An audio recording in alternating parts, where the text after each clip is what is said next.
જોટાણા માર્કેટયાર્ડની સ્થિતિ દયનીય બની છે। જોટાણા માર્કેટયાર્ડ પાસે નથી બચ્યા પગાર કરવાના પણ પૈસા। માર્કેટયાર્ડમાં આવક કરતા જાવક વધારે છે। જોટાણા માર્કેટયાર્ડમાં એક વર્ષમાં 8 થી 9 લાખ રૂપિયા જેટલી આવક થઈ અને તેની સામે 17 થી 18 લાખ રૂપિયાનો ખર્ચ થઈ રહ્યો છે। તો માર્કેટયાર્ડમાં ખેડૂતો એરંડા અને મરચાનો પાક વેચવા આવે છે, પરંતુ કેટલાક સમયથી આસપાસના વિસ્તારમાં એરંડાની મિલો બનતા એરંડાની આવક ઘટી છે અને આ મિલો દ્વારા ખેડૂતો પાસેથી એરંડાથી ડાયરેક્ટ ખરીદી કરવામાં આવે છે, જેનાથી જોટાણા માર્કેટયાર્ડની આવકમાં ઘટાડો જોવા મળી રહ્યો છે। આગામી દિવસમાં આનું સોલ્યુશન નહીં આવે તો માર્કેટયાર્ડને તાળા મારવા પડે તેવી પણ પરિસ્થિતિ થઈ શકે છે। ડ્રાઈવરને મહિને 60,000 રૂપિયા જેટલો પગાર ચૂકવવામાં આવે છે।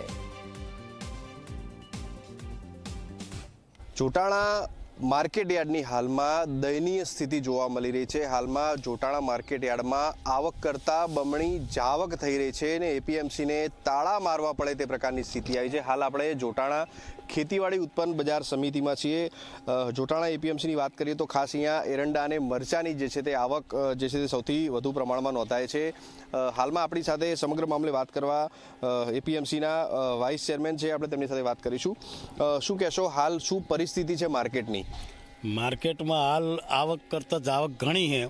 હાલ કોઈ અમારે બીજી આ મરચાની આ સિઝનમાં આવક આવે જ, અને તે પછી એરંડાની આવક હતી, પણ એરંડા હવે 3-4 જગ્યાએ મિલું થઈ જઈ, ગોડાઉન થઈ ગયા, સરકારે લાયસન્સ આપ્યા, એટલે ખેડૂતો બધા એરંડા લઈને હવે 5 રૂપિયા ભાવ વધારે આવે તો એ લોકો સીધા ગોડાઉનને અહીંયા જતા રહે, એટલે અમારે એ પણ આવક થોડી ઓછી થઈ ગઈ, એટલે હાલ આવક ઓછી બિલકુલથી।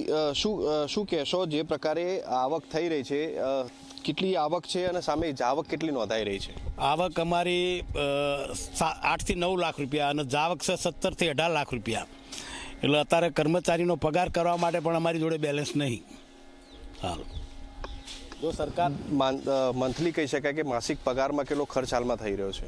માસિક ખર્ચો 1.5 લાખ રૂપિયા જેવો થઈ રહ્યો છે પગાર માટેનો। સામે હાલ બેલેન્સ કેટલું પડ્યું છે? હાલ બેલેન્સ 30,000નું પડ્યું, ખાલી ફક્ત 30,000। ચેરમેન પણ છે, આપણે ચેરમેન સાથે વાત કરીશું।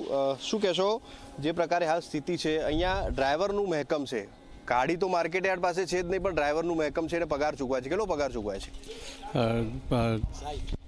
60,000 રૂપિયા ડ્રાઈવરનો પગાર ચૂકવાય છે અને એ મહેસાણાથી ડ્રાઈવર તરીકે મૂકેલો છે। ગાડી નથી અમારી પાસે અને સ્થિતિ બધી દયાજનક છે, એટલે પગાર કરવાની અમારી તાકાત નથી। શું કહેશો, આવનારા સમયમાં આની આ પરિસ્થિતિ રહી તો તાળા મારવાનો વારો આવશે એપીએમસીને? આની આ સ્થિતિ રહી તો અમારા માર્કેટયાર્ડ બંધ કરવાની પરિસ્થિતિ આવશે। ખેડૂતોને શું પરિસ્થિતિ થશે? ખેડૂતોની હેરાનગતિ થશે। આ બંધ થાય એટલે કડીનું મહેસાણા જવું પડે। આ જો માર્કેટ જોટાણા માર્કેટ બંધ થાય તો અહીંના જે આ વિસ્તારના જે જોટાણા તાલુકાના ખેડૂતો હોય એ લોકોને કડી યા તો મહેસાણા છેક દૂર જવું પડે માર્કેટ આમ, એટલે સરકાર અમારા માટે થોડું વિચારે, અમને થોડી મદદ કરે એવું અમે સરકારને રિક્વેસ્ટ કરીએ। એટલે આ મહિને પગાર કરવાની તો સ્થિતિ નથી, પણ માર્કેટ ક્યાંક ક્યાંક થોડું જર્જરિત પણ થવાયું છે, તેને રિપેર કરવાના પણ પૈસા નથી? બિલકુલ પગાર કરવાના નહીં, પછી રિપેર કરવાના તો ચોય હોય જ। બિલકુલથી આપણે હું માર્કેટના દ્રશ્યો બતાવીશ। માર્કેટના કેટલાક ભાગમાં જે છે તે પ્લાસ્ટર પણ નથી રહ્યું, ત્યારે પાણીની ટાંકી પણ અહીંયા જર્જરિત થઈ ગઈ છે, તેને બનાવવાના પણ અહીંયા પૈસા નથી। એટલે હાલમાં જે પ્રકારે વાત કરીએ, એપીએમસીની આવક કહી શકાય કે વાર્ષિક 10 થી 12 લાખ રૂપિયા જેટલી આવક છે, સામે 18 લાખ રૂપિયા જેટલો ખર્ચ પડતો હોય તે પ્રકારની વાત કરી રહ્યા છે અને હાલમાં આ મહિને કર્મચારીઓનો પગાર કરવાની સ્થિતિ પણ નથી, તેટલું બેલેન્સ પણ નથી, એટલે આ મહિને કર્મચારીઓનો પગાર પણ નહીં થાય। સાથે સાથે એક મહત્વની વાત, એપીએમસી પાસે, જોટાણા એપીએમસી પાસે ગાડી નથી, પરંતુ ડ્રાઈવરનું મહેકમ છે, ડ્રાઈવરનો પગાર ચૂકવાઈ રહ્યો છે। ગાડી નથી તો ડ્રાઈવરનું મહેકમ શા કારણથી રાખ્યું છે તે પણ એક સવાલ છે। સરકાર આ મામલે કંઈક વિચારે તે પ્રકારની માંગ અહીંયાના જે છે તે જોટાણા એપીએમસીના ચેરમેન અને વાઇસ ચેરમેન કરી રહ્યા છે। જો આ દિશામાં આગળ નહીં વિચારવામાં આવે તો જોટાણા એપીએમસીને તાળા મારવા પડશે, તે પ્રકારની સ્થિતિનું ચોક્કસથી નિર્માણ થાય તે પ્રકારની વાત જાણવા મળી રહી છે। તેજસ દવે, ઝી મીડિયા, મહેસાણા। તો કેન્દ્ર સરકાર દ્વારા